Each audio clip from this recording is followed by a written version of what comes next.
Hello दोस्तों, आपका स्वागत है मेरे YouTube चैनल पे। तो दोस्तों, आज की लर्निंग में हम लोग बात करने वाले हैं एलएनटी के शेयर के बारे में। तो दोस्तों, आज के दिन ये न्यूज़ आई है कि एलएनटी को 10,000 करोड़ का कॉन्ट्रैक्ट मिला है इंडियन आर्मी की आर्टिलरी गन बनाने के लिए। तो दोस्तों, ये एक बहुत ही अच्छा न्यूज़ है एलएनटी के लिए। तो दोस्तों, इस वीडियो के माध्यम से हम लोग टेक्निकल और फंडामेंटल के बारे में भी बात करेंगे, ताकि आपको पता चल सके अगर आपको इन्वेस्ट करना है तो कौन से लेवल है जहाँ पे आप लोग इन्वेस्ट कर सकते हो। अगर दोस्तों आप हमारे चैनल पे नए हो तो हमारे चैनल को लाइक करो, शेयर करो और सब्सक्राइब करो। तो चलो दोस्तों, अब हम आ चुके हैं लार्स एंड टूर्बो लिमिटेड के शेयर के 1 डे के ग्राफ के अंदर। ठीक है दोस्तों, तो आप देख पाओगे कि मैंने already major support resistance draw कर दिया है। अगर बात करें मेजर सपोर्ट के बारे में तो हमको मेजर सपोर्ट मिलेगा 3300 के आसपास। अगर मेजर रेजिस्टेंस की बात करें तो वो मिलेगा 3800 के आसपास। तो दोस्तों, आप देख पाओगे कि लास्ट बहुत टाइम के अंदर ये जो स्टॉक है वो इन दो लेवल के बीच में फंसा हुआ है। अगर ये न्यूज के बाद ये जो स्टॉक है वो इंटरडे के अंदर 3800 ये जो लेवल है उसको क्रॉस करता है तो हमको एक अच्छा अपमूव देखने को मिलेगा।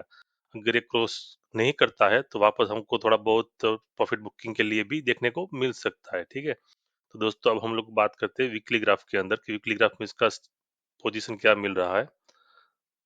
तो जी हाँ दोस्त, वीकली ग्राफ के अंदर भी वही दिख रहा है कि अभी ये स्टॉक इन बीच इन दोनों लेवल के बीच में कंसोलिडेट हो रहा है। और दोस्तों, आप इधर भी देख पाओगे कि जो न्यूज निकल के आई हो इधर भी अपने को शो कर रही है। ठीक है, अगर दोस्तों बात करें मंथली ग्राफ के अंदर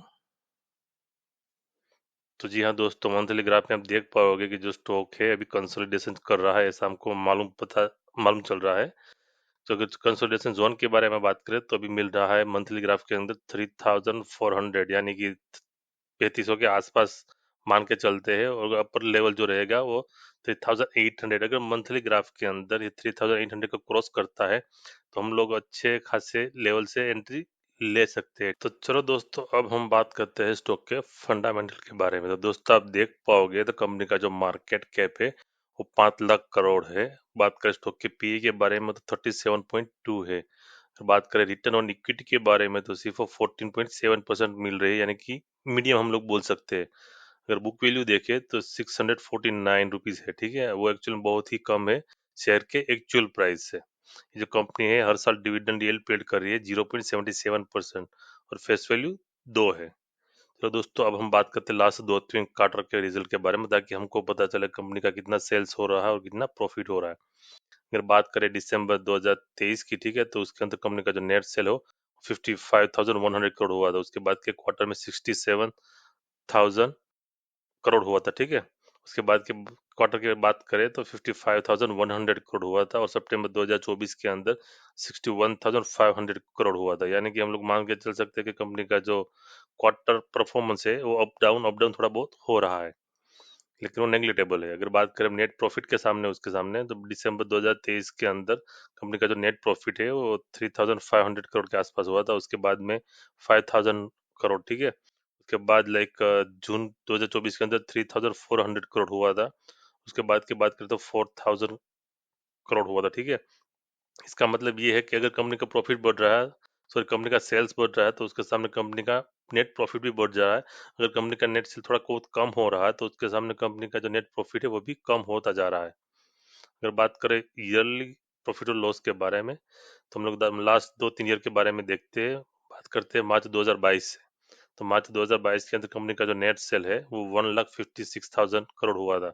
उसके बाद 1,83,000 करोड़, उसके बाद 2,21,000 करोड़। ठीक है, तो यानी कि ईयर ऑन ईयर बेसिस जो सेल्स है वो इंक्रीज होता जा रहा है। अब बात करते हैं नेट प्रॉफिट की उसके सामने। तो मार्च 2022 का कंपनी का जो नेट प्रॉफिट है वो 10,400 करोड़ हुआ था। उसके बाद 12,500 करोड़, उसके बाद 15,500 करोड़। ठीक है, यानी कि हम लोग मान सकते हैं कि प्रॉफिट जो है वो ईयर ऑन ईयर बेसिस पे सेल्स के सामने बढ़ते जा रहा है। जैसे सेल्स बढ़ रहा है उसके सामने नेट प्रॉफिट भी बढ़ रहा है। अगर आपको लंबी अवधि के लिए इन्वेस्ट करना है तो ये स्टॉक अच्छा है। अगर बात करें शेयर होल्डिंग पैटर्न के बारे में तो प्रमोटर का कोई हिस्सेदारी नहीं है, टोटली एफआई और डीआई के बेस पे है। अगर बात करें एफआईआई के बारे में तो एफआईआई का जो मार्च 2024 का जो होल्डिंग था वो 24.36 था। और अगर अभी की बात करें सितंबर 2024 की तो कंपनी का 21.72 है। यानी कि एफआईआई ने अपना जो शेयर होल्डिंग है वो घट कम किया है। अगर बात करें डीआई के बारे में, तो डीआई ने 38 से 40 तक लेके गए, यानी कि उसने अपना जो होल्डिंग है वो बढ़ाया हुआ है। अगर बात करें गवर्नमेंट के बारे में, तो गवर्नमेंट का पहला था 0.23%, ठीक है, अब उसने बढ़ा के 0.24% कर दिया, यानी कि उसने थोड़ा बहुत अपना जो स्टेक है वो बढ़ाया हुआ है। अगर बाकी की बात करें रिटेल के पास कितना है, तो रिटेल के पास फिलहाल अभी 38.01% स्टेक है। तो दोस्तों ये थी लार्स एंड टुर्बो लिमिटेड के शेयर के बारे में इंफॉर्मेशन। तो दोस्तों अब मिलते हैं अगले वीडियो में, तब तक के लिए जय हिंद।